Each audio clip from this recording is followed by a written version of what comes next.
کیونکہ اس کے اوپر جو ہے وہ میں نے قاری خلیل الرحمن جاوید سے پوچھوایا تھا، تو انہوں نے بتایا کہ ہو جاتی ہے نماز، اور باقی 2-3 جگہ سے ایسا معلوم ہوا ہے کہ نہیں ہو سکتی، تو آپ برائے مہربانی صحیح سے۔ السلام علیکم ورحمۃ اللہ وبرکاتہ۔ میں نے آپ سے یہ سوال پوچھا ہے مہندی کے بارے میں، تو آپ مجھے اس کی ڈیٹیل بتا یہ دیں اصل کہ میں عید کا موقع ہے اور بہنیں خاص طور پر یہ جاننا چاہتی ہیں کہ وہ کچھ کیمیکل پر مبنی مہندیاں بھی اس کے کون بھی دستیاب ہیں مارکیٹ میں، اور لوگوں کا کہنا یہ ہے کہ انہیں استعمال نہیں کرنا چاہیے۔ دیکھیے، قاری خلیل الرحمن جاوید حفظہ اللہ نے جو آپ کو کہا ہے نا کہ مہندی لگانے سے ممانعت اسلام میں نہیں آئی ہے، اور نہ ہی مہندی اگر ہاتھ پر لگ گئی ہے اس کے رنگ سے آپ کی وضو پر کوئی فرق پڑتا ہے، بلکہ مہندی کا رنگ اگر ہے یا بالوں پر ہو یا جلد پر ہو تو آپ کی وضو، آپ مہندی لگانے کے بعد بھی وضو کر سکتی ہیں۔ یہاں سوال یہ پیدا ہوتا ہے کہ کیمیائی مہندی اگر ہاتھوں پر لگی ہو تو اس کا وضو کے حکم پر اثر پڑتا ہے یا نہیں، کیونکہ یہ جلد کے ساتھ وہاں ایک ایسی چیز بنا دیتی ہے، ایک ایسی چیز، جسمانی چیز کے اوپر ہی وہ ایک لیئر ٹائپ کی بنا دیتی ہے کہ وہ مہندی پانی جلد تک نہیں پہنچ پاتا ہے۔ اگر کیمیائی مہندی کی تہ اتنی مضبوط ہو کہ جلد تک نہ پہنچ سکے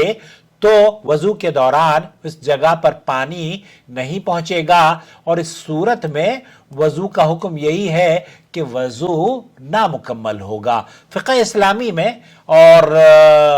اہل علم کے یہاں سماحت الشیخ محمد بن صالح العثیمین ہیں، شیخ عبدالعزیز بن باز ہیں، شیخ سعد الخسلان ہیں، انہوں نے یہی کہا کہ مہندی کا رنگ وضو میں رکاوٹ نہیں بنتا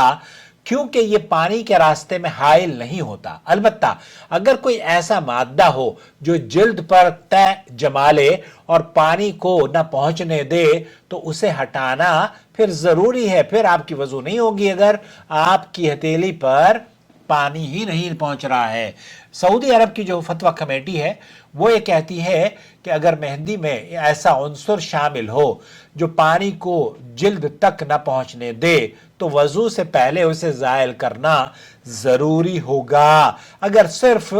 رنگ باقی رہ جائے اور کوئی موٹی تہ نہ ہو تو وضو اور غسل صحیح ہوگا۔ یہ فتاویٰ لجنۃ الدائمہ والافتاء۔ نتیجہ یہ ہوا کہ مہندی اگر صرف رنگ دیتی ہے اور پانی جلد تک پہنچ سکتا ہے تو وضو اور غسل درست ہوگا، لیکن اگر مہندی میں ایسا کیمیکل ہے جو تہ بنا لیتا ہے اور پانی کی جلد تک نہیں پہنچنے دیتا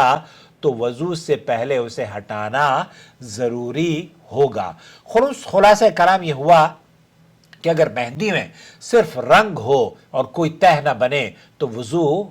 اور غسل درست ہوگا۔ نمبر 2، اگر مہندی میں کوئی ایسا کیمیکل ہے جو جلد پر کوٹنگ بنا دیتا ہے یا لیئر بنا دیتا ہے اور پانی کو نہ ہی پہنچنے دیتا تو وضو اور غسل اس سے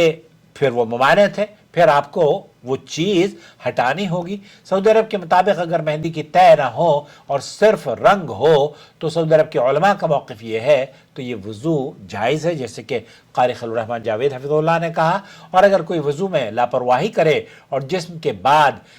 بعض حصے خشک رہ جائیں تو نبی کریم صلی اللہ علیہ وسلم نے ایسے لوگوں کے لیے سخت وعید بیان کی ہے۔ اس لیے اپنی وضو کا خاص خیال رکھیں اور اس ویڈیو کو دوسروں کے ساتھ شیئر ضرور کریں تاکہ زیادہ سے زیادہ لوگ مستفید ہو سکیں۔ مزید علمی اور اصلاحی ویڈیوز کے لیے ہمارے چینل کو سبسکرائب کریں اور جوائن بٹن دبا کر ممبرشپ حاصل کریں تاکہ آپ کو خصوصی ویڈیوز اور علمی مواد